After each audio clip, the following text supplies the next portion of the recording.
رب العالمين والعاقبة للمتقين والصلاة والسلام على سيد الأنبياء والمرسلين وعلى آله وأصحابه أجمعين أما بعد فأعوذ بالله من الشيطان الرجيم بسم الله الرحمن الرحيم قل إن كنتم تحبون الله فاتبعوني يحببكم الله سبحان الله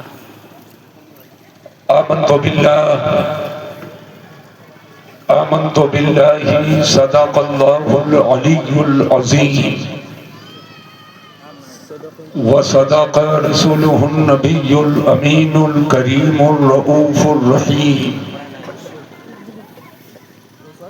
ونحن على ذلك لمن الشاهدين والشاكرين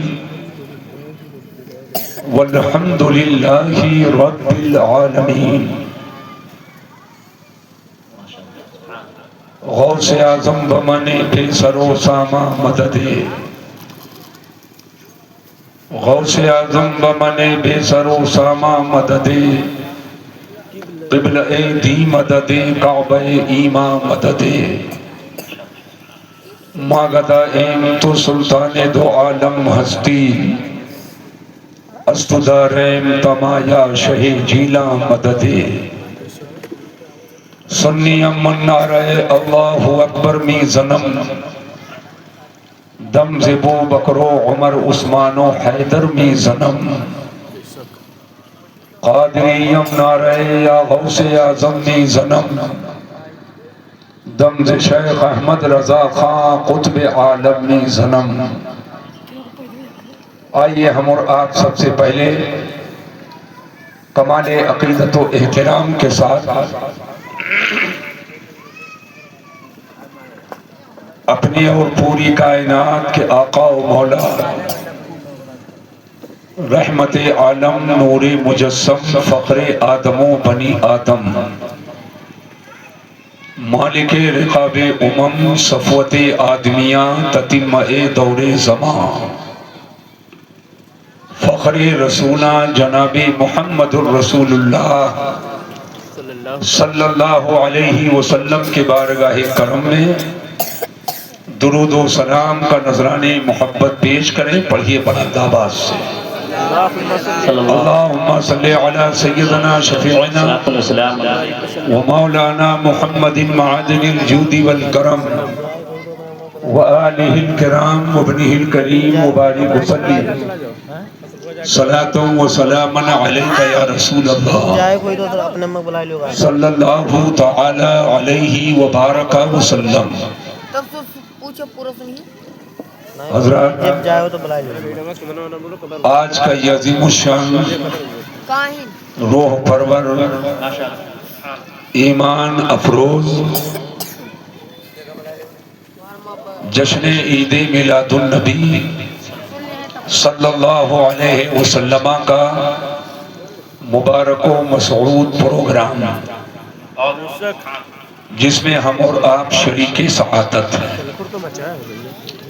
مولا کریم ہماری اور آپ کی حاضریوں کو قبول فرمائے اور اس جلسے نور کے فیوز و برکات سے سبھی لوگوں کو مالا مال فرمائے.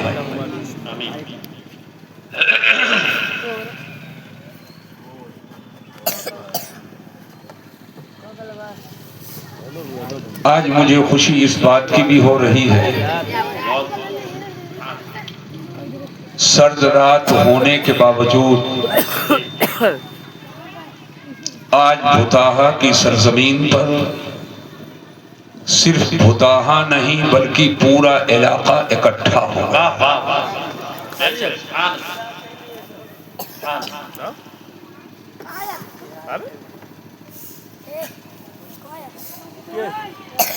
دوسری خوشی ہم کو یہ ہے مصلح قوم و ملت حضرت حافظ و قاری فیضان اللہ صاحب قبلہ نور اللہ مرقدہ کا سالانہ فاتحہ تمام ارباب عقیدت نے مل کر ایسے انداز میں کیا کہ آپ کے ایک ایک انداز سے یہ ظاہر ہو رہا ہے کہ آپ اپنے مخلص اور کرم فرما سے کتنی عقیدت و محبت کرتے ہیں. جس طرح حافظ فیضان اللہ صاحب قبلہ نے اپنی پوری زندگی آپ لوگوں کے لیے وقف کر دیا تھا، میں نماز جنازہ سے لے کر اب تک یہ محسوس کرتا چلا آ رہا ہوں کہ آپ لوگوں نے اپنی محبت میں بھی کوئی کسر اٹھا نہیں رکھی. اللہ تعالی سب کو نیک کام کرنے کی توفیق عطا فرمائے. نماز جنازہ کے موقع پر بھی میں نے عرض کیا تھا، مجھے غالباً اسی روز رائے پور جانا تھا اور یہاں سے ہو کر کے میں سامان لے کر کے آیا تھا کہ ادھر ہی سے چلا جاؤں گا، چونکہ اچانک یہ مسئلہ پیش آیا کہ جس طرح سے حافظ فیضان اللہ صاحب قبلہ نور اللہ مرقدہ نے آپ کی مذہبی اور دینی شرعی خدمت کی اور آپ نے اس کا بدل محبتوں سے دیا، ایسے ہی ان کے صاحبزادے بھی فاضل جلیل محب کرام وقار حضرت مولانا عرفان اللہ صاحب قبلہ فیضی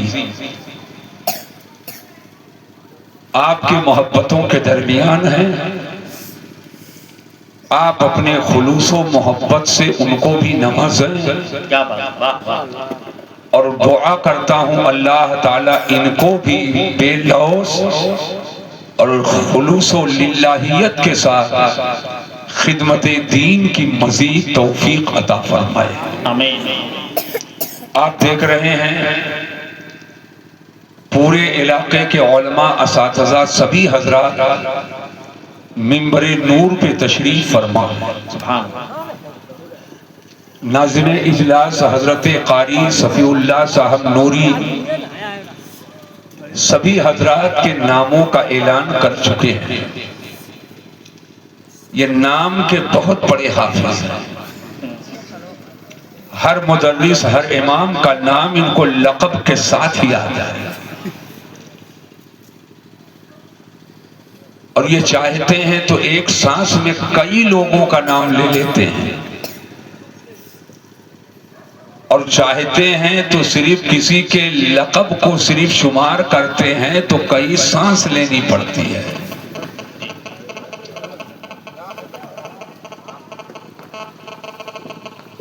قاطع نجدیت، مجاہد سنیت حضرت علامہ مولانا شعیب رضا صاحب قبلہ میرے بائیں جانب تشریف فرما. بہت سے علماء، حفاظ، قراء سبھی حضرات منبر نور پہ بیٹھے ہیں. آج مجھے بہت وقت سے بیٹھالا گیا ہے بھرے پورے مجمع میں، بیداری کی حالت میں، اور میں جانتا ہوں کتنی کوشش کے بعد انہوں نے اتنی جلدی مجھ کو بیٹھالا ہے. اور یہ سلسلہ جو آپ نے قائم کیا ہے سالانہ فاتحے کا،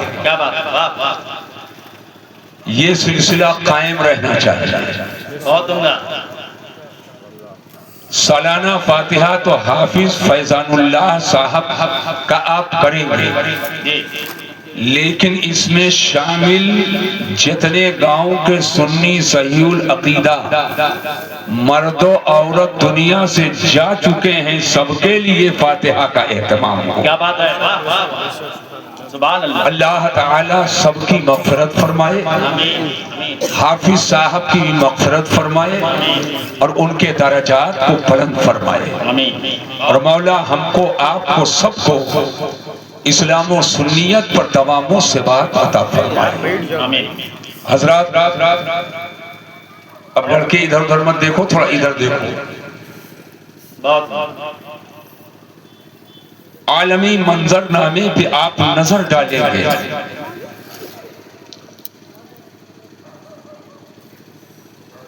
بہت سارے مناظر آپ کو نظر آئیں گے۔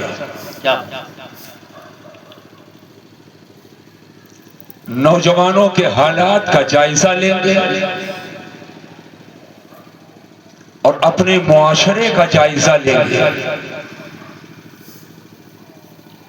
تو آپ یہ محسوس کریں گے کہ آج لوگوں کے اتباع اور پیروی کرنے کا الگ الگ ایک طریقہ ہے۔ کچھ نوجوان ہیں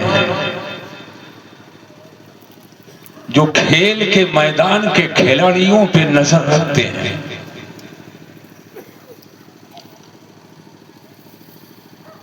اگر وہ آدھی آستین کا کپڑا پہن لے تو اسی کی نقل میں لگے ہیں، یہ ٹھنڈک میں بھی آدھی آستین کا کپڑا پہن کر ٹہلتے ہیں۔ اگر وہ گھٹنا کھول کر کے کوئی کپڑا پہن لے تو ان کو گھٹنا کھولنے میں کوئی آر نہیں ہے۔ ایک طبقہ ایسا ہے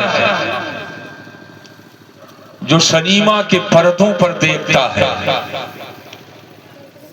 اور پردے پہ آنے والا جیسا کپڑا پہنے ویسے ہی کپڑا پہننے کی کوشش کرتا ہے، جیسے بال کٹائے ویسے ہی بال کٹانے کی کوشش کرتا ہے۔ اور حد یہ ہے کہ سنیما کے پردے پر اگر کوئی آئی ہے تو ہماری بہو بیٹیاں اسی طریقے سے اپنے آپ کو بنانے کی کوشش کرتی ہیں۔ خلاصہ یہ ہے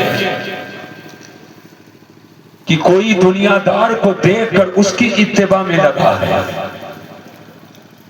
کوئی کھیل کے میدان کو دیکھ کر اس کی اتباع میں لگا ہے، کوئی سنیمے کے پردے کو دیکھ کر اس کی اتباع میں لگا ہے، لیکن ایک مسلمان ہونے کے ناطے اللہ پر ایمان رکھنے کی حیثیت سے، رسول خدا صلی اللہ علیہ وسلم پر ایمان لانے کی حیثیت سے، ایک مسلمان کی حیثیت سے ہم کو آپ کو یہ دیکھنا ہے کہ ہم اور آپ کس کے پیچھے پیچھے چلیں، ہم کس کی اتباع کریں، ہم کس کے نقش قدم کو چومیں۔ کیا ہر ایرا غیرہ کے پیچھے چلنا چاہیے؟ کیا ہر ایک کے پیچھے لٹو ہونا چاہیے؟ کیا ہر ایک کے پیچھے ہم کو دوڑنا چاہیے؟ کون سی ذات ہے جو ہمارے لیے آئیڈیل ہے؟ کون سی شخصیت ہے جو ہمارے لیے نمونہ ہے؟ ہمیں اتباع کس کی کرنی ہے؟ ہمیں پیچھے پیچھے کس کے چلنا ہے؟ تو ایک مسلمان ہونے کی حیثیت سے سب سے پہلے اس کو تلاش کرو قرآن